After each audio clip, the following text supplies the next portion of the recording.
অনেক সময় মানুষ অতীতকে দেখেন আর তখন অহংবোধে পরিপূর্ণ হয়ে ওঠেন। কখনো বর্তমানের দিকে তাকান, ভবিষ্যতের দিকে তাকান আর পরিতৃপ্তিতে ভরে ওঠেন। কেন বুঝতে পারেন না একটা সহজ কথা? এই যে সৃষ্টি, এই সৃষ্টি হলো একটা বড় চক্র যা বারংবার আপনার কাছে ফিরে আসবেই। কঠিন থেকে কঠিনতর পরীক্ষায় আপনাকে নিযুক্ত করবে, যাতে আপনাকে উত্তীর্ণ হতেই হবে। যা কাল ছিল তা আজ নেই, এটা সবাই জানেন। যা আজ আছে তা হয়তো কাল থাকবে না, এটাও আপনাকে মেনে নিতে হবে, তাও আবার হাসি মুখে। শান্ত থাকতে শিখুন আর কখনোই মনের মধ্যে অহংকার উৎপন্ন হতে দেবেন না। হতে শিখুন সেই হিমবাহের মতো। হয়তো এই জন্যই এত শীতল থাকে, কারণ ও জানে গতকালও জল রূপে ছিল, আজ বরফ রূপে হয়তো আছে, কিন্তু কাল পুনরায় সে জলেই পরিণত হবে। নিজেকে শান্ত রাখুন। হয়তো আজ আপনি সাফল্যের শিখরে আছেন, হয়তো বা নেই। আপনাকে প্রত্যেক দিন অবশ্যই দেখতে হবে। শুধু নিরন্তর প্রচেষ্টা করতে থাকুন, প্রত্যেক পরিস্থিতির জন্য তৈরি থাকুন আর একে ভারসাম্যে রাখতে শিখুন। আপনার কাল হোক, আজ হোক বা আগামীকাল, আপনার ভালো দিন হোক বা খারাপ দিন, সব পবিত্র হয়ে যাবে। তাহলে আসুন আর আমার সাথে ভালোবেসে বলুন, রাধা রাধা। এই সংসারে এমন কোনো পর্বত নেই যা এতটাই উঁচু যে মানুষ তার শিখরে পৌঁছতে পারবে না, তাকে অতিক্রম করতে পারবে না। এই সংসারে এমন কোনো সাগর নেই যা কিনা এতটাই গভীর যেখানে মানুষ তার তলদেশে পৌঁছে ফিরে আসতে পারবে না। একটা ছোট্ট বরফের টুকরো পর্বতের শিখরে গলে গিয়ে বইতে থাকে, আর দেখতে দেখতেই তা মহানদী গঙ্গায় পরিবর্তিত হয়। এর কারণ কি? এর কারণ হলো প্রচেষ্টা, প্রারব্ধ নয়।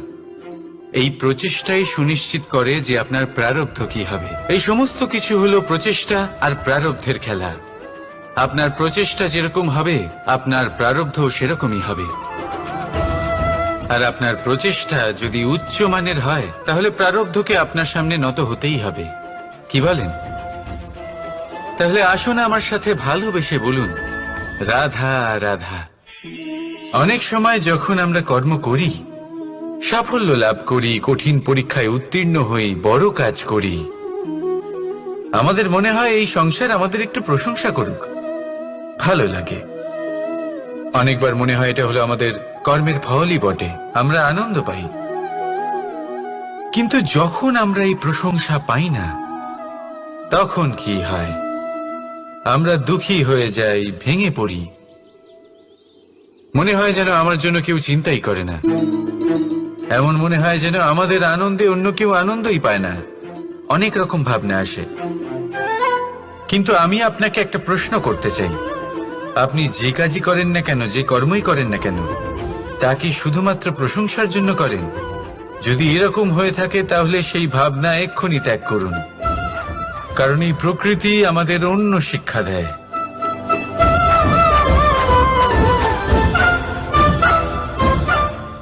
এই ফুলকে দেখুন, এই যে ফুলের সুবাস, যা আমার মনকে উচ্ছ্বসিত করে তোলে, মনে শক্তি সঞ্চার করে, এই সুগন্ধ। কিন্তু ভেবে দেখুন, ফুলের কিন্তু এই কাজ করার জন্য কোনো প্রশংসারই প্রয়োজন হয় না। এটাই হলো প্রকৃতির শিক্ষা। যিনি সৎ হন, সৎকর্ম করেন, তার কোনো প্রশংসার প্রয়োজন হয় না, কারণ ওনার কর্মই হলো ওনার সুবাস। মনে রাখবেন, আতর নকল ফুলে দেওয়া হয়, প্রকৃত ফুলের তার কোনো প্রয়োজন হয় না। সেইভাবেই আপনিও কর্ম করতে থাকুন শুভ চিন্তা নিয়ে। এই মনকে সব সময় শান্ত রাখুন, স্বচ্ছ রাখুন। যদি এরকম করেন, তাহলে আপনার কর্ম এমন সুবাস ছড়াবে যে আপনার জীবনে শুধু এবং শুধুমাত্র আনন্দই থাকবে। তাহলে এই আনন্দ সহকারে বলুন, রাধা রাধা। জীবন, এই জীবন আসলে কি?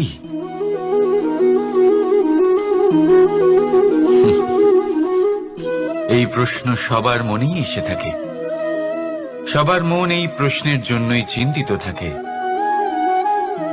এই জীবন আসলে কি, এর উদ্দেশ্য আসলে কি, কি করা যেতে পারে এই জীবনে? এই জীবন কি কিছু পাওয়ার, নাকি এই জীবন কিছু হারাবার? এই জীবন কি আসলে সেটাই যেখানে আমাদের পরমাত্মার খোঁজ করা উচিত, নাকি আমাদের ধাবিত করা উচিত নিজেদের স্বপ্নের লক্ষ্যে? এই জীবন আসলে কি? এই জীবন আসলে অত্যন্ত সরল। এ হলো শান্ত জলের মতো, একটা আয়নার মতো এই জীবন। এই জীবন আসলে ঠিক যেন এক আয়নার মতো। আয়না কি করে? আপনাকে সেটাই দেখায় যা আপনি করে থাকেন। আপনি হাসি মুখে আয়নার দিকে তাকান, আয়না আপনাকে আপনারই মুখ দেখাবে সেই হাসি সমেত। আপনি রেগে গিয়ে আয়নার দিকে তাকান, আয়না আপনাকে সেটাই দেখাবে। আপনি প্রসন্নভাবে হেসে আয়নার দিকে তাকালে আয়না আপনাকে সেটাই দেখাবে।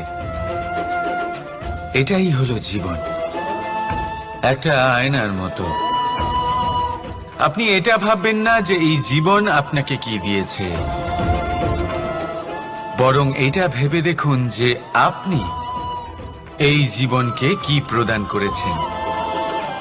যদি আপনি এই জীবনকে সুখ প্রদান করেন, আনন্দ দিতে পারেন, ভালোবাসা দিতে পারেন, তাহলে এই জীবনও আপনাকে সুখ, আনন্দ আর ভালোবাসাই দেবে। তাহলে আসুন এই সুখ, আনন্দ আর ভালোবাসা দিয়ে বলুন, রাধা রাধা। সংসারে অনেক সময় এরকম হয় যে আমরা খুব সমস্যায় থাকি, খুব বিপদের মধ্যে থাকি, আর সেই সমস্ত মানুষ যারা আমাদের কাছের মানুষ, আমাদের আপনজন, তারা আমাদের ত্যাগ করে চলে যান। আমরা এই সময় দুঃখ পাই, নিরাশ হয়ে পড়ি এবং একা একাই সেই সমস্যাকেও কাটিয়ে উঠি। এবার পরিস্থিতি যেমন খুশি হোক না কেন, সেই সব মানুষ যারা এমন সময় আপনাকে ত্যাগ করেছেন, তাদের প্রতি ক্রুদ্ধ হওয়া, অভিমান করা, এটা অনুচিত। আমি বলবো তাদের প্রতি কৃতজ্ঞ থাকুন। আমি বলবো তাদের ধন্যবাদ জানান যে তারা এমন সময় আপনার সঙ্গ ত্যাগ করেছেন যখন আপনার তাদের সব থেকে বেশি প্রয়োজন ছিল। কারণ দেখুন, হয় তাদের বিশ্বাস ছিল যে আপনি নিজেই এই বিপদ থেকে বেরিয়ে আসতে পারবেন, বা তাদের ত্যাগ করার জন্য আপনি নিজের উৎসাহ বাড়িয়ে তুললেন, আপনি নিজের শক্তি বাড়ালেন এবং নিজে সেই সমস্যা থেকে বেরিয়ে আসলেন। নিজের খারাপ সময়কে আপনি নিজেই ভালো সময় করে তুললেন। শেষ পর্যন্ত আপনি আরো শক্তিশালী হয়ে উঠলেন, আরো শ্রেষ্ঠ হয়ে উঠলেন। আর এটাই তো আপনার বিজয়, যার কারণ হলো তাদের আপনাকে ত্যাগ করা। তাহলে তাদের ধন্যবাদ জানান আর আমার সাথে ভালোবেসে বলুন, রাধা রাধা। দোল উৎসবে এই সমগ্র সংসার রং নিয়ে খেলা করে, কিন্তু এই রঙের সারমর্ম এই সংসার কি জানে? কখনো দেখেছেন একটা চিন্তিত মুখ শুধুমাত্র রঙের স্পর্শ পেয়ে আনন্দিত হয়ে ওঠে? দোলে আমরা কি করি? পুরাতনকে ত্যাগ করি আর নতুনকে স্বাগত জানাই। শিশিরকে বিদায় জানিয়ে এক নতুন ঋতুকে আগমন জানাই। দুশ্চিন্তা দূর করে আসার নতুন রঙে রঙিন হয়ে ওঠা, নিজেকে আনন্দিত করা, এটাই তো হলো দোল। এবার দোলের একটা ব্যাপার আছে, দুটো রঙে একসাথে রঙিন হওয়া যায় না। একটা রং উঠলে তবেই আরেকটা রং লাগা সম্ভব। আরো একটা প্রশ্নও রয়েছে, কোন রংকে তুলে দিয়ে কোন রং মাখানো যেতে পারে? যদি আপনাকে উদাহরণ দিই, লোভের এই রং, তা যতক্ষণ লেগে থাকবে আনন্দের রং লাগতে পারবে না। যা হয়েছিল দ্বারকাবাসী এবং সামন্তক মণির মধ্যে। ভ্রান্তির রং যতক্ষণ লেগে থাকবে সত্যের রং লাগতে পারবে না, যা হয়েছে রুক্মিণীর সাথে। আর হিংসার এই রং যতক্ষণ লেগে থাকবে প্রেমের রং ততক্ষণ লাগতেই পারবে না, যা হয় আপনার আমার সবার সাথে। তাহলে আসুন একসাথে মিলে দোল পালন করি এবং সবকিছুর উপরে বিজয় লাভ করি। অন্ধকারের স্থানে আলোর, ভ্রান্তির স্থানে সত্যের, হিংসার স্থানে প্রেমের, আর লোভের স্থানে আনন্দের এই সুন্দর রং মাখাই। শত্রুতা, ঘৃণা, হিংসা এই সব কিছু ত্যাগ করি আর সকলের সখা হয়ে উঠি। আর ভালোবেসে বলি শুভ দোল। হ্যাঁ, ওটা তো আমরা অবশ্যই বলবো, রাধা রাধা। আমাদের মনে সবসময় একটা প্রশ্ন এসেই থাকে, এই জীবন যা কিনা ঈশ্বর আমাদের দিয়েছেন, একটা জীবন। ঈশ্বর এক আত্মা দিয়েছেন পৃথিবীতে বাঁচার জন্য। যতদূর আমরা জানি আমাদের কাছে একটাই জীবন রয়েছে। আমরা ভাবি এই জীবন গুছিয়ে কিভাবে রাখা যায়। প্রত্যেক মানুষ ভাবেন যে আমি কি করি যাতে এই জীবনকে গুছিয়ে রাখা যায়, কিরকম কর্ম করব, কিরকম পুণ্য করব, কি ধরনের শাস্ত্র পড়ব যাতে আমি সেই জ্ঞান অর্জন করি যাতে জীবনটা সুন্দর করে তুলতে পারি। আমাদের সমগ্র জীবন কেটে যায় এই প্রশ্নের উত্তর খুঁজতে, সেই শাস্ত্র অধ্যয়ন করতে। এমন অনেক মানুষ তাও বুঝতে পারেন না। আসুন আজ আমি আপনাকে একটা সহজ কথা বলি, যার দ্বারা আপনি নিজের জীবন সুন্দর করবেন। জীবন, জিহ্বা, এদের দুজনেরই হলো একটাই রাশি। জিহ্বা অর্থাৎ আপনার কথা। এই কথাকে সংযত রাখুন, একে সুন্দর করে তুলুন, মধুর কথা বলুন। যতটা সম্ভব একে নিয়ন্ত্রণে রাখুন, আপনার জীবন সুন্দর হয়ে উঠবে। কারণ এই শব্দ হয় অত্যন্ত শক্তিশালী। এটা হলো এমন এক বন্ধন যা আপনার সামনের মানুষকে আপনার ব্যক্তিত্বের সাথে জুড়ে দিতে পারে। তাই এই শব্দ সংযত রাখুন, একে সুন্দর করে তুলুন। আপনার জীবন আপনা থেকেই সুন্দর হয়ে উঠবে। আর আসুন এই মধুর সুন্দর অনুভূতি দিয়ে বলুন, রাধা রাধা। এই জীবন আসলে কি? এ হলো জন্ম থেকে মৃত্যু পর্যন্ত এই সময়। কিছু মানুষ এটা বলে থাকেন যে এই যে নিঃশ্বাস নিচ্ছে, এই হলো জীবন। আর প্রত্যেক ব্যক্তি, প্রত্যেক প্রাণী, তাদের নিঃশ্বাস নির্ধারিত থাকে, নির্দিষ্ট হয়ে থাকে। তাকে সেই নির্ধারিত নিঃশ্বাস নিতেই হয়, তারপর তিনি মৃত্যু লাভ করেন। কিন্তু এটা কি সত্যি? সত্যি কি মনুষ্য জীবন এই নিঃশ্বাসের উপর নির্ধারিত থাকে? এই নিঃশ্বাসের গণনাই কি মনুষ্য জীবনের অস্তিত্ব? কখনোই নয়। মনুষ্য জীবন শুধু কিছু নিঃশ্বাস নয় যা একদিন থেমে যাবে। মনুষ্য জীবন হলো সেই নিঃশ্বাসের মধ্যেকার সেই সময় যা দেখে অন্য কারোর নিঃশ্বাস স্তব্ধ হয়ে যেতে পারে। সেই মুহূর্ত যেখানে মানুষ আপনার মধ্যে সেই প্রেম দেখতে পারে, আপনার সাহস দেখতে পারে, আপনার শক্তি দেখতে পারে, আপনার চেষ্টা দেখতে পারে, আপনার পরিশ্রম দেখতে পারে, অন্যায় আর দুর্নীতির বিরুদ্ধে আপনার যুদ্ধ দেখতে পারে। জীবনে গুরুত্বপূর্ণ সেই মুহূর্ত, সেই সময় যেটা আপনি বেঁচে আছেন। সেই সময়ে আপনি এই সংসারের অন্য ব্যক্তিদের জীবন বাঁচার একটা দিশা দেখাতে পারেন, একটা প্রেরণা যোগাতে পারেন, শক্তি দিতে পারেন, আশা দিতে পারেন। তাই জীবনে এটাই করুন, এমন একটা জীবন যাপন করুন যা অন্যের জন্য আদর্শ হয়ে থাকে। এটাই করুন আর আমার সাথে ভালোবেসে বলুন, রাধা রাধা। আমরা সবাই নিজেকে স্বচ্ছ রাখতে চাই, শুদ্ধ রাখতে চাই, পবিত্র রাখতে চাই। আর দেখতে গেলে এটা হলো আমাদের কর্তব্যও বটে। এবার এটার জন্য আমরা কি না করি। যখনই আমরা সকালে উঠি তখন উঠেই আমরা দাঁত মাজি। দিনে যখনই আমরা সময় পাই কিছু সুগন্ধি খাদ্য খাবার চেষ্টা করি যাতে আমাদের মুখ থেকে দুর্গন্ধ না আসে, বরং সুগন্ধ আসে। এই পা দুটো আমরা শুদ্ধ রাখার জন্য, পবিত্র রাখার জন্য যখনই আমরা বাড়ির বাইরে যাই পাদুকা পায়ে দিয়ে যাই, আর যখন ফিরে আসি আমরা জল দিয়ে পা ধুয়ে নিই। মনে রাখবেন, সেই ব্যক্তির মুখ হলো সব থেকে বেশি পবিত্র যে মুখ দিয়ে ঈশ্বরের নাম নেওয়া হয়, যার বাণী হলো অত্যন্ত শুভ, যা মানুষের পথ প্রদর্শন করে, যা মানুষকে শান্তি দেয়। যদি এই হৃদয়কে আপনি পবিত্র করতে চান, তাহলে মানবতাকে বুঝতে হবে, মানুষের দুঃখগুলিকে বুঝতে হবে, তবেই এই হৃদয় পবিত্র হবে। এই পা দুটো যদি আপনি পবিত্র করতে চান, তাহলে কোনো তীর্থস্থানে যান।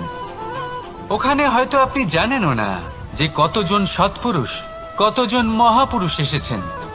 তাদের চরণের ধুলো সেখানে পড়েছে, যা আপনার চরণ শুদ্ধ করে তুলতে পারে। যদি এই হাতগুলি আপনি পবিত্র করতে চান, তাহলে এই হাত দিয়ে শুভ কর্ম করুন, দান করতে শিখুন।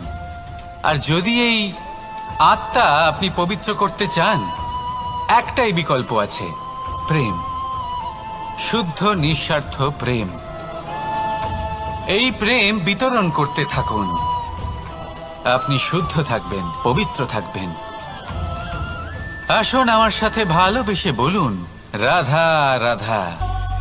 কখনো এটা ভেবে দেখেছেন কোনো বিশেষ স্থানে বা বিশেষ পরিস্থিতিতে সবথেকে বেশি গুরুত্বপূর্ণ কি হতে পারে? যদি শরীরের কথা বলি, তাহলে সবথেকে বেশি গুরুত্বপূর্ণ হলো মস্তিষ্ক আর মন। যদি ব্যবসার কথা বলি, তাহলে সবথেকে গুরুত্বপূর্ণ হলো ধন। রাজ্যের বিষয়ে কথা বললে সবথেকে গুরুত্বপূর্ণ হলো রাজা। আর সমাজের কথা যদি বলি, তাহলে সবথেকে গুরুত্বপূর্ণ হলো আমাদের গুরু। এবার এই সব গুরুত্বপূর্ণ কারণ এদের হাতেই সব থাকে। দেখুন, হয় এরা আমাদের উত্থানের পথে নিয়ে যেতে পারে, অথবা আমাদের পতনের দিকে নিয়ে যেতে পারে। এবার যদি কোনো অসামান্য রাজা হন, যিনি কিনা সত্যবাদী, যিনি একজন ভালো রাজা, তাহলে তিনি সেই দেশকে, সেই রাজ্যকে বিকাশের পথে নিয়ে যাবেন, আর নয়তো অন্ধকারের পথে নিয়ে যাবেন। যদি এবার গুরুর কথা বলা হয়, তাহলে জেনে রাখুন, গুরু যদি শ্রেষ্ঠ হন, তাহলে সংস্কৃতির সর্বশ্রেষ্ঠ স্তরে উনি এই সমাজকে নিয়ে যাবেন। যদি গুরু পাখণ্ডী হন, লোভী হন, লালসাগ্রস্ত হন, তাহলে এই সমাজেও এই পাখণ্ডতা, এই লোভ, এই লালসাই প্রকাশিত হবে। ঠিক এইভাবেই জীবনে, মানুষের জীবনে প্রেমেরও এক গুরুত্বপূর্ণ স্থান রয়েছে। যদি মানুষের মনে প্রেম থাকে, তাহলে ধরে নিন সে জীবিত রয়েছে, আর যদি না থাকে, তাহলে সে মৃতই প্রায়। যদি রাধা কৃষ্ণের বিষয়ে কথা বলি, বলবো কৃষ্ণের জীবনে যদি রাধা থাকে, তাহলেই কৃষ্ণ হলো কৃষ্ণ। আর যদি রাধা না থাকে, তাহলে কৃষ্ণ হলো যে কোনো পশুরই সমান। আসলে পশু থেকে মানুষ হওয়ার এই যে যাত্রা, এর আধার হলো প্রেম। এই প্রেমকে মনে জাগ্রত করে রাখুন, আর আমার সাথে ভালোবেসে বলুন, রাধা রাধা। প্রেম, এই প্রেম আসলে কি? বেশিরভাগ মানুষই বুঝতে পারেন না, কিন্তু এটাতে তাদের কোনো দোষ নেই, কারণ তাদের কাছে প্রয়োজনীয় জ্ঞানই নেই। এবার প্রেমের বিষয়ে আজ আমি একটা ছোট্ট কথা বলতে চাই। আপনি দেখবেন, কিছু মানুষ যখন কাউকে ভালোবাসেন, তখন তাদের মনে হয় সেই ব্যক্তির ওপর ওনার অধিকার রয়েছে। এবার সেই অধিকারের বোধে ফেঁসে গিয়ে নিজেই ক্রুদ্ধ হয়ে বসেন, যে ও আমার কথা মনে করলো না, ওর স্মৃতিতে আমার কোনো স্থান নেই, ও আমার সাথে কথাই বলতে ভুলে গেছে, ইত্যাদি ইত্যাদি অনেক কারণ হতে পারে। আমি আপনাকে একটা প্রশ্ন করি, এই যে স্মৃতিগুলি, এটাই কি ভালোবাসা? কখনোই নয়। প্রেম তো হলো সেই আবেগ, সেই বোধ, যা এক সুগন্ধিত ফুলের মতো আপনার জীবনকে, আপনার মনকে আনন্দিত করবে, প্রসন্নতার দ্বারা ভরিয়ে তুলবে। প্রেম হলো সেই বোধ। তাই যদি আপনি প্রেমকে বুঝতে চান, তাহলে প্রেমের ভাবনাকে বোঝার চেষ্টা করুন। প্রেমকে যদি যাপন করতে চান, তাহলে আবেগের দ্বারা যাপন করুন, স্মৃতির দ্বারা নয়। স্মৃতির কি আছে? আজ আছে, পরবর্তীকালে নাও থাকতে পারে। সময়ের সাথে এই স্মৃতি ফিকে হয়ে যেতে পারে, কিন্তু এই আবেগ, তা চিরকাল মনের মাঝে থেকে যায়। তাই আসুন আর আমার সাথে ভালোবেসে বলুন, রাধা রাধা।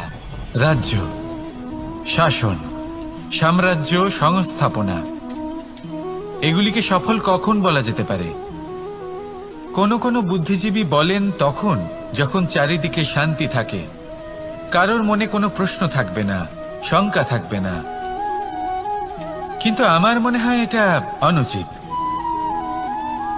কোনো রাজ্যের পক্ষে বা কোনো শাসনকালে সবথেকে বড় সংকট তখন আসে যখন সবথেকে বেশি যোগ্য ব্যক্তি বা সবথেকে বেশি বিদ্বান ব্যক্তিও শুধু মুখদর্শক হয়ে বসে থাকেন। মনে প্রশ্ন আসতে থাকে কিন্তু জিজ্ঞেস করেন না, শঙ্কা উৎপন্ন হয় কিন্তু ব্যক্ত করতে পারেন না। এটা খুবই অনুচিত। এই যে প্রশ্ন, তা আসা খুব ভালো। এই প্রশ্ন অকারণে আসে না, কোনো সমস্যার কারণেই আসে। এই প্রশ্নের দ্বারা আপনি সেই সমস্যাগুলি দেখতে পাবেন যাতে আপনি এতদিন অনভিজ্ঞ ছিলেন। আর যত প্রশ্নের নিবারণ আপনি করবেন, ততই আপনার রাজ্য, আপনার শাসন আরো শ্রেষ্ঠ হয়ে উঠবে। এই প্রশ্ন, এই শঙ্কা, এগুলো আপনাকে সমাধানের চূড়াতে অবশ্যই নিয়ে যাবে। সেই জন্য না প্রশ্ন করা অনুচিত, আর না শঙ্কা ব্যক্ত করা অনুচিত, আর না তিনি মূর্খ যিনি প্রশ্ন করেন, শঙ্কা ব্যক্ত করেন। তাই এনাদের কখনো দূরে করে দেবেন না। এনাদের নিজস্ব মতামত রাখতে দিন। যখন সবাই মিলে একমত হবেন, তখন নিশ্চিত রূপে বলা যায় যে এই রাজ্য, এই শাসন, এই সংস্থাপনা সাফল্যের শিখরে রয়েছে। তাহলে আসুন আর আমার সাথে ভালোবেসে বলুন, রাধা রাধা। প্রকৃতি, নিয়তি কখনোই কারোর সাথে পক্ষপাত করে না। প্রত্যেককে জীবনদান দেয়, সমান সুযোগ প্রদান করে। এটা সেই ব্যক্তির উপরে নির্ভর করে যে সে কিভাবে তার থেকে লাভবান হয়ে উঠবে। তার নির্বাচনের উপর নির্ভর করে, তার দৃষ্টিভঙ্গির উপর নির্ভর করে যে সে কতটা ধনাত্মক বা কতটা নেতিবাচক। দুই ধরনের মানুষ হন। এমন কিছু মানুষ হন যারা প্রত্যেক পরিস্থিতি, প্রত্যেক সমস্যা এবং বিপদে সুযোগ খুঁজে বের করেন। আর কিছু এমন মানুষ রয়েছেন যারা যে কোনো সুযোগে কোথাও না কোথাও থেকে একটা সমস্যা খুঁজে বের করেন। এবার আপনি কি চান? আপনি সুযোগ চান, তাহলে সুযোগ পাবেন। আপনি সমস্যা পেতে চান, সমস্যা তো আপনি চাইলেই খুঁজে পাবেন। চয়ন আপনারই, যে আপনি কতটা ধনাত্মক থাকতে চান, কতটা নেতিবাচক থাকতে চান। ধনাত্মক থাকুন, জীবনে সব কিছু সম্ভব হবে। আসুন আর আমার সাথে ভালোবেসে বলুন, রাধা রাধা। যখনই আমরা কথা বলি জলরাশির বিষয়ে, যখন আমরা তুলনা করি, তখন আমাদের খুব ভালো লাগে মিষ্টি সরোবর, পুকুর, নদী। আর আমরা অপেক্ষা করে থাকি সাগরের জন্য, সমুদ্রের জন্য। কেন করি? কারণ এই সাগর, এই সমুদ্র, এ হলো অত্যন্ত বিশাল আর ভয়ানক। এর জলও কিন্তু নোনতা, যা আমরা পান করতে পারি না। কখনো ভেবে দেখেছেন এই সমুদ্রের অন্তরে এই নোনতা জল, এই নোনতা ভাব, এটা আসে কোত্থেকে? এই যে সমুদ্র, যে প্রবাহমান নদীর থেকে যে খনিজ নির্গত হয়, তার ভান্ডার হলো এটা। সেই খনিজকে নিজের অন্তরে গ্রহণ করে, সেই নোনতা ভাব নিজের মধ্যে সমাহিত করে, আর তারপর সেই নোনতা জল বাষ্পে পরিণত হয়ে ওপরে উঠে যায়, যা মেঘ হয়ে আপনার ওপর মিষ্টি বৃষ্টি হয়ে ঝরে পড়ে। এ হলো সমুদ্রের ত্যাগ, যার জন্য আপনি মিষ্টি জল পান করতে পারছেন, সে নদী থেকেই হোক বা সরোবর থেকে। সেই জন্যই হয়তো সাগর হলো এত মহান। হয়তো সেই জন্যই রত্ন সাগরে পাওয়া যায়।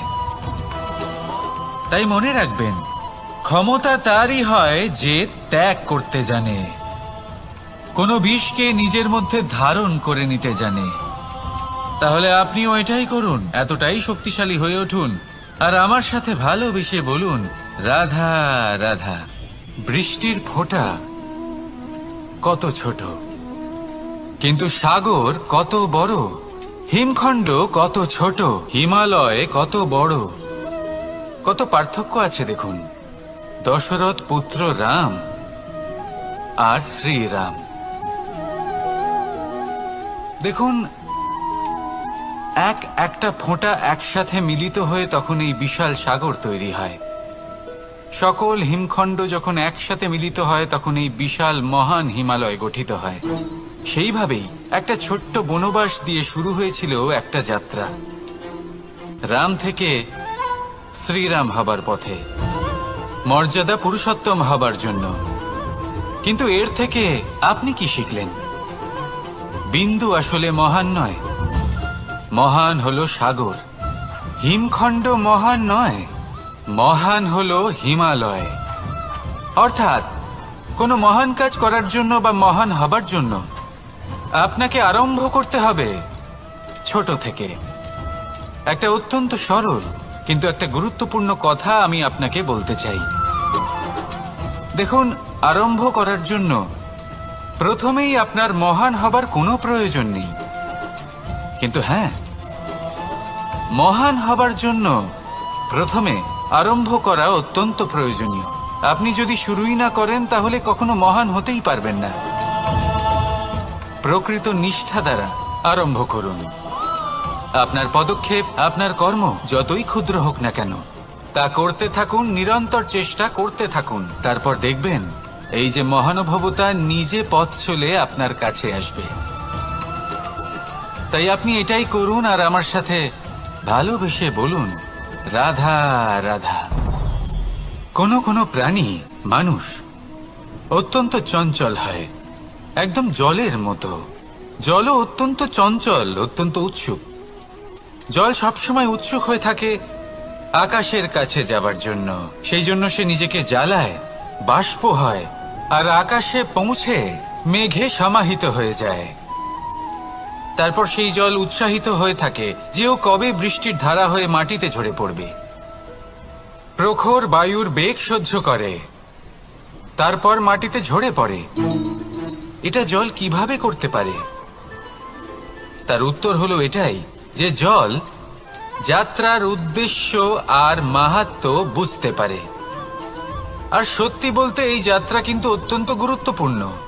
দুর্ভাগ্যজনক বিষয় হলো এটাই যে মানুষ তার নিজেরও একটা যাত্রা থাকে, কিন্তু সে তার মাহাত্ম্য, তার উদ্দেশ্য বুঝতেই পারে না। সে শুধু ব্যস্ত হয়ে থাকে লক্ষ্য প্রাপ্তির দিকে। কিন্তু জীবনের যে আসল সুখ রয়েছে তা এই যাত্রার মধ্যেই লুকিয়ে রয়েছে। সেই জন্য এই যাত্রা যাপন করতে শিখে নিন, এর আনন্দ উপভোগ করতে শিখে নিন। কারণ যে ব্যক্তি এই যাত্রায় আনন্দ নিতে শিখে যান, আনন্দ উপভোগ করতে শিখে যান, সে নিজের লক্ষ্যে নিশ্চিত রূপে পৌঁছে যান।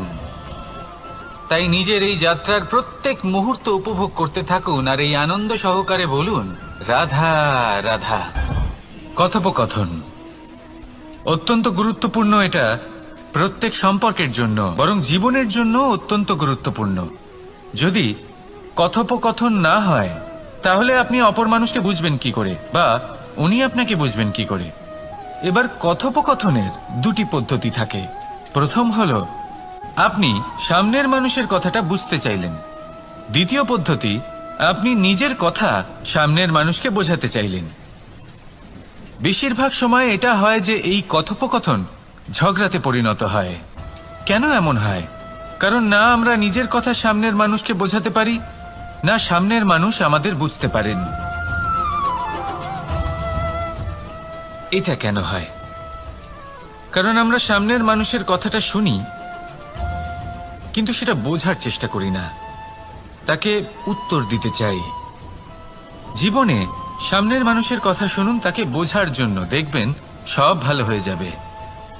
কারণ যে কোনো প্রশ্নের উত্তর আর যে কোনো উত্তরের আরো একটা প্রশ্ন, এটা শুধুমাত্র ঝগড়া সৃষ্টি করে। অনেক সময় মানুষ অতীতকে দেখেন আর তখন অহংবোধে পরিপূর্ণ হয়ে ওঠেন। কখনো বর্তমানের দিকে তাকান, ভবিষ্যতের দিকে তাকান আর পরিতৃপ্তিতে ভরে ওঠেন। কেন বুঝতে পারেন না একটা সহজ কথা? এই যে সৃষ্টি, এই সৃষ্টি হলো একটা বড় চক্র যা বারংবার আপনার কাছে ফিরে আসবেই। কঠিন থেকে কঠিনতর পরীক্ষায় আপনাকে নিযুক্ত করবে, যাতে আপনাকে উত্তীর্ণ হতেই হবে।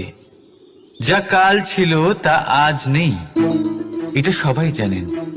যা আজ আছে তা হয়তো কাল থাকবে না, এটাও আপনাকে মেনে নিতে হবে, তাও আবার হাসি মুখে। শান্ত থাকতে শিখুন আর কখনোই মনের মধ্যে অহংকার উৎপন্ন হতে দেবেন না। হতে শিখুন সেই হিমবাহের মতো। হয়তো এই জন্যই এত শীতল থাকে, কারণ ও জানে গতকালও জল রূপে ছিল, আজ বরফ রূপে হয়তো আছে, কিন্তু কাল পুনরায় সে জলেই পরিণত হবে। নিজেকে শান্ত রাখুন হয়তো আজ আপনি সাফল্যের শিখরে আছেন, হয়তো বা নেই। আপনাকে প্রত্যেক দিন অবশ্যই দেখতে হবে। শুধু নিরন্তর প্রচেষ্টা করতে থাকুন, প্রত্যেক পরিস্থিতির জন্য তৈরি থাকুন, আর একে ভারসাম্যে রাখতে শিখুন। আপনার কাল হোক, আজ হোক বা আগামীকাল, আপনার ভালো দিন হোক বা খারাপ দিন, সব পবিত্র হয়ে যাবে। তাহলে আসুন আর আমার সাথে ভালোবেসে বলুন, রাধা রাধা। এই সংসারে এমন কোনো পর্বত নেই যা এতটাই উঁচু যে মানুষ তার শিখরে পৌঁছতে পারবে না, তাকে অতিক্রম করতে পারবে না। এই সংসারে এমন কোনো সাগর নেই যা কিনা এতটাই গভীর যেখানে মানুষ তার তলদেশে পৌঁছে ফিরে আসতে পারবে না। একটা ছোট্ট বরফের টুকরো পর্বতের শিখরে গলে গিয়ে বইতে থাকে, আর দেখতে দেখতেই তা মহানদী গঙ্গায় পরিবর্তিত হয়। এর কারণ কি? এর কারণ হলো প্রচেষ্টা, প্রারব্ধ নয়। এই প্রচেষ্টাই সুনিশ্চিত করে যে আপনার প্রারব্ধ কি হবে। এই সমস্ত কিছু হলো প্রচেষ্টা আর প্রারব্ধের খেলা। আপনার প্রচেষ্টা যেরকম হবে, আপনার প্রারব্ধ সেরকমই হবে। আর আপনার প্রচেষ্টা যদি উচ্চ মানের হয়, তাহলে প্রারব্ধকে আপনার সামনে নত হতেই হবে। কি বলেন? তাহলে আসুন আমার সাথে ভালোবেসে বলুন, রাধা রাধা। অনেক সময় যখন আমরা কর্ম করি, সাফল্য লাভ করি, কঠিন পরীক্ষায় উত্তীর্ণ হই, বড় কাজ করি, আমাদের মনে হয় এই সংসার আমাদের একটু প্রশংসা করুক, ভালো লাগে। অনেকবার মনে হয় এটা হলো আমাদের কর্মের ফলই বটে, আমরা আনন্দ পাই। কিন্তু যখন আমরা এই প্রশংসা পাই না, তখন কি হয়? আমরা দুঃখী হয়ে যাই, ভেঙে পড়ি। মনে হয় যেন আমার জন্য কেউ চিন্তাই করে না। এমন মনে হয় যেন আমাদের আনন্দে অন্য কেউ আনন্দই পায় না। অনেক রকম ভাবনা আসে। কিন্তু আমি আপনাকে একটা প্রশ্ন করতে চাই, আপনি যে কাজই করেন না কেন, যে কর্মই করেন না কেন, তা কি শুধুমাত্র প্রশংসার জন্য করেন? যদি এরকম হয়ে থাকে, তাহলে সেই ভাবনা এক্ষুনি ত্যাগ করুন। কারণ এই প্রকৃতি আমাদের অন্য শিক্ষা দেয়।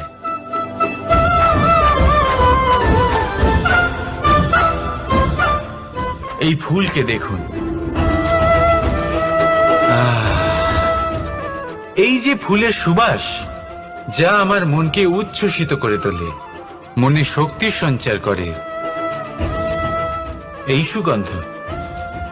কিন্তু ভেবে দেখুন, ফুলের কিন্তু এই কাজ করার জন্য কোনো প্রশংসারই প্রয়োজন হয় না। এটাই হলো প্রকৃতির শিক্ষা। যিনি সৎ হন, সৎকর্ম করেন, তার কোনো প্রশংসার প্রয়োজন হয় না, কারণ ওনার কর্মই হলো ওনার সুবাস। মনে রাখবেন, আতর নকল ফুলে দেওয়া হয়, প্রকৃত ফুলের তার কোনো প্রয়োজন হয় না। সেইভাবেই আপনিও কর্ম করতে থাকুন শুভ চিন্তা নিয়ে। এই মনকে সব সময় শান্ত রাখুন, স্বচ্ছ রাখুন। যদি এরকম করেন, তাহলে আপনার কর্ম এমন সুবাস ছড়াবে যে আপনার জীবনে শুধু এবং শুধুমাত্র আনন্দই থাকবে। তাহলে এই আনন্দ সহকারে বলুন, রাধা রাধা। জীবন, এই জীবন আসলে কি?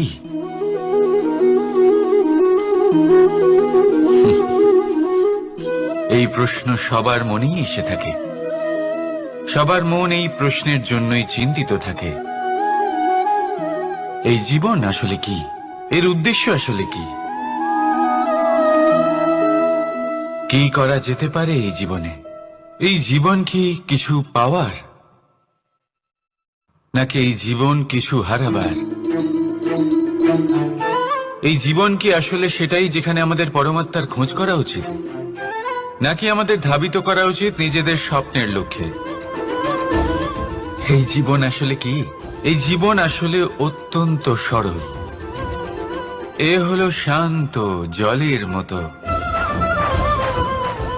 একটা আয়নার মতো এই জীবন। এই জীবন আসলে ঠিক যেন এক আয়নার মতো। আয়না কি করে? আপনাকে সেটাই দেখায় যা আপনি করে থাকেন। আপনি হাসি মুখে আয়নার দিকে তাকান, আয়না আপনাকে আপনারই মুখ দেখাবে, সেই হাসি সমেত। আপনি রেগে গিয়ে আয়নার দিকে তাকান, আয়না আপনাকে সেটাই দেখাবে। আপনি প্রসন্নভাবে হেসে আয়নার দিকে তাকালে আয়না আপনাকে সেটাই দেখাবে। এটাই হলো জীবন, একটা আয়নার মতো। আপনি এটা ভাববেন না যে এই জীবন আপনাকে কি দিয়েছে, বরং এটা ভেবে দেখুন যে আপনি এই জীবনকে কি প্রদান করেছেন। যদি আপনি এই জীবনকে সুখ প্রদান করেন, আনন্দ দিতে পারেন, ভালোবাসা দিতে পারেন, তাহলে এই জীবনও আপনাকে সুখ, আনন্দ আর ভালোবাসাই দেবে। তাহলে আসুন এই সুখ, আনন্দ আর ভালোবাসা দিয়ে বলুন, রাধা রাধা। সংসারে অনেক সময় এরকম হয় যে আমরা খুব সমস্যায় থাকি, খুব বিপদের মধ্যে থাকি। আর সেই সমস্ত মানুষ যারা আমাদের কাছের মানুষ, আমাদের আপনজন, তারা আমাদের ত্যাগ করে চলে যান। আমরা এই সময় দুঃখ পাই, নিরাশ হয়ে পড়ি এবং একা একাই সেই সমস্যাকেও কাটিয়ে উঠি। এবার পরিস্থিতি যেমন খুশি হোক না কেন, সেই সব মানুষ যারা এমন সময় আপনাকে ত্যাগ করেছেন, তাদের প্রতি ক্রুদ্ধ হওয়া, অভিমান করা, এটা অনুচিত। আমি বলবো তাদের প্রতি কৃতজ্ঞ থাকুন। আমি বলবো তাদের ধন্যবাদ জানান যে তারা এমন সময় আপনার সঙ্গ ত্যাগ করেছেন যখন আপনার তাদের সব থেকে বেশি প্রয়োজন ছিল। কারণ দেখুন, হয় তাদের বিশ্বাস ছিল যে আপনি নিজেই এই বিপদ থেকে বেরিয়ে আসতে পারবেন, বা তাদের ত্যাগ করার জন্য আপনি নিজের উৎসাহ বাড়িয়ে তুললেন, আপনি নিজের শক্তি বাড়ালেন এবং নিজে সেই সমস্যা থেকে বেরিয়ে আসলেন। নিজের খারাপ সময়কে আপনি নিজেই ভালো সময় করে তুললেন। শেষ পর্যন্ত আপনি আরো শক্তিশালী হয়ে উঠলেন, আরো শ্রেষ্ঠ হয়ে উঠলেন। আর এটাই তো আপনার বিজয়, যার কারণ হলো তাদের আপনাকে ত্যাগ করা। তাহলে তাদের ধন্যবাদ জানান আর আমার সাথে ভালোবেসে বলুন, রাধা রাধা। দোল উৎসবে এই সমগ্র সংসার রং নিয়ে খেলা করে, কিন্তু এই রঙের সারমর্ম এই সংসার কি জানে? কখনো দেখেছেন একটা চিন্তিত মুখ শুধুমাত্র রঙের স্পর্শ পেয়ে আনন্দিত হয়ে ওঠে? দোলে আমরা কি করি? পুরাতনকে ত্যাগ করি আর নতুনকে স্বাগত জানাই। শিশিরকে বিদায় জানিয়ে এক সুন্দর, এক নতুন ঋতুকে আগমন জানাই। দুশ্চিন্তা দূর করে আসার নতুন রঙে রঙিন হয়ে ওঠা, নিজেকে আনন্দিত করা, এটাই তো হলো দোল। এবার দোলের একটা ব্যাপার আছে, দুটো রঙে একসাথে রঙিন হওয়া যায় না। একটা রং উঠলে তবেই আরেকটা রং লাগা সম্ভব। আরো একটা প্রশ্নও রয়েছে, কোন রংকে তুলে দিয়ে কোন রং মাখানো যেতে পারে? যদি আপনাকে উদাহরণ দিই, লোভের এই রং, তা যতক্ষণ লেগে থাকবে আনন্দের রং লাগতে পারবে না। যা হয়েছিল দ্বারকাবাসী এবং সামন্তক মণির মধ্যে। ভ্রান্তির রং যতক্ষণ লেগে থাকবে সত্যের রং লাগতে পারবে না, যা হয়েছে রুক্মিণীর সাথে। আর হিংসার এই রং যতক্ষণ লেগে থাকবে প্রেমের রং ততক্ষণ লাগতেই পারবে না, যা হয় আপনার আমার সবার সাথে। তাহলে আসুন একসাথে মিলে দোল পালন করি এবং সবকিছুর উপরে বিজয় লাভ করি। অন্ধকারের স্থানে আলোর, ভ্রান্তির স্থানে সত্যের, হিংসার স্থানে প্রেমের, আর লোভের স্থানে আনন্দের এই সুন্দর রং মাখাই। শত্রুতা, ঘৃণা, হিংসা এই সব কিছু ত্যাগ করি আর সকলের সখা হয়ে উঠি। আর ভালোবেসে বলি, শুভ দোল। হ্যাঁ, ওটা তো আমরা অবশ্যই বলবো, রাধা রাধা।